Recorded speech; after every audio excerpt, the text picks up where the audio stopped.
losing control to the kids. Right. We try to never do that. Right, It's a difficult thing, though, if they're resistive. It is difficult. Absolutely. Well, Sharon, thank you very much for that question, and I know that Sue would be happy to speak with you personally if you ever wanted to give her a call. Absolutely. Just give her a call. I don't have the number off the top of my head, but if you have any questions for me, absolutely. If you have any questions directly for me, you can contact me at 518-243-0106 at any time. I'd be happy to answer any of your questions. Thank you so much. And we'll put that on the CBS 6 Facebook page as well, so you don't have to worry about writing it down. But feel free to call Sue at any time. Absolutely. We're getting another question from Ed, and thank you, Ed, for your question. Ed is asking, does Medicare pay for assisted living? How about Medicaid if one qualifies? Excellent question. Excellent question. Medicare does not cover the assisted living. Generally, most assisted living facilities are private pay. However, many have a portion for that Medicaid qualified individuals where they can also come into the assisted living. However, on a good note, there is many long-term care insurance companies that will supplement sometimes a significant portion of the fee for month to month.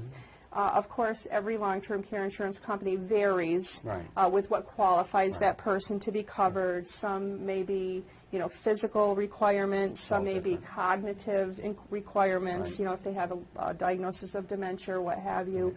But I have found them to be usually quite helpful, and it definitely assists the families in paying for that portion.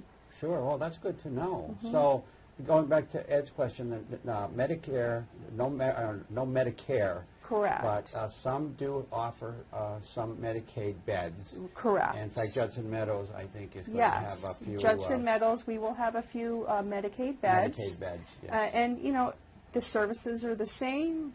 3 square meals a day of wonderful food, social activities. There's really it doesn't make any difference. Exactly. Absolutely not. So thank you very much, Ed. I hope that answers your question.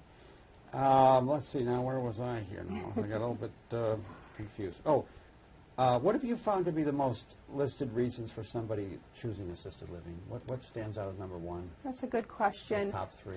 I would say the top 3 are medications are the top one. As you had said in the talk earlier, if they're on Coumadin or, blood pressure meds, the times of day vary that they have to take them. Sometimes lab work changes how they have to take their medications.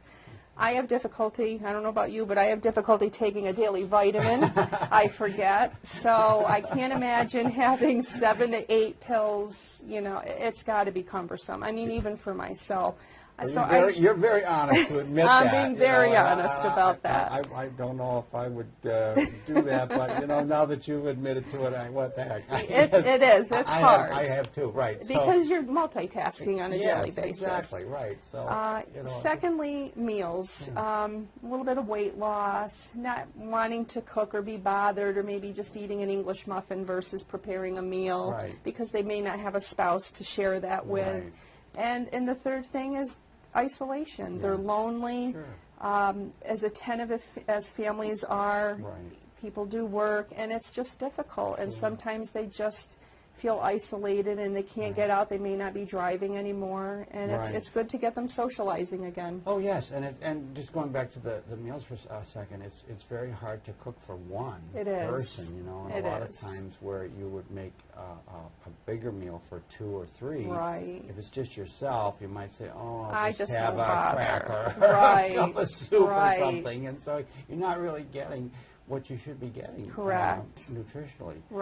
So, and with assisted living, you get to go down, you make your choices. I was just going to say, are meals included in Yes, assisted they living? are. Yes, they are.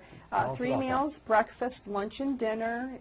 It is not something where at the crack of 7 o'clock or noontime or 5, you have to be in the dining room to eat. They all allow a range of hours. We have some people that will be waiting at 11:30 to eat, and some people that prefer to eat later. All is acceptable. There's no assigned seating.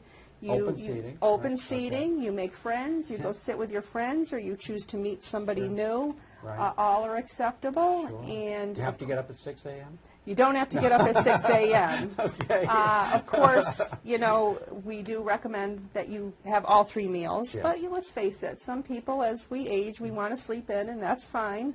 Sure. Not everybody wants to get up for breakfast, but lunch and dinner is a definite necessity, right. And you have a menu of choices. You're not served cafeteria style, so to speak, where you have, you know, one choice of the day. You can choose alternates. Sure. Fluids that you know, coffee, and whatever. generally the bigger meal of the day would be at noontime, is that right, or at dinner time?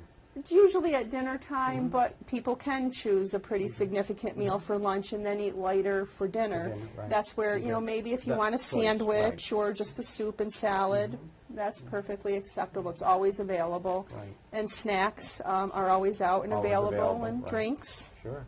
So you can get up at 10 and have a cup of juice if you'd like. I was just going to say, or you're getting ready to go to bed and you say, oh gosh, I really feel like a bowl of nice cereal. Or warm milk. Or warm milk. There you go. Right. You can get it. You can get it. It's wonderful. Sounds good to me.